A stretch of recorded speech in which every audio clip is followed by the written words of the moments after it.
सारखा विचार करतोस ना, मग आता शांतपणे ऐक.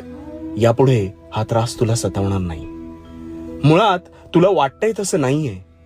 जोपर्यंत आपण दुसऱ्याचे कपडे परिधान करत नाही तोपर्यंत आपल्याला ते सैल बसतायत का घट्ट होतात याचा अंदाज बांधता येत नाही. अगदी काहीसं तसंच आहे.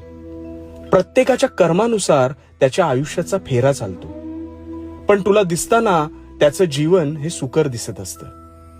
स्वतः जर साफ मनाने पुढे जात असशील तर तुला पाहून इतरही हाच विचार करत असतील हे कदाचित तुला कळलं नाहीये. एका अपंग मुलाने एका गरीबाला धावताना पाहिलं तर त्याला वाटलं की हा किती सुखी आहे.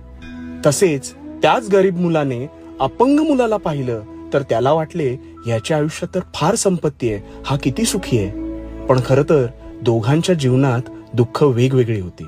एकच सांगेन, तू कर्माने स्वच्छ राहा आणि स्वतः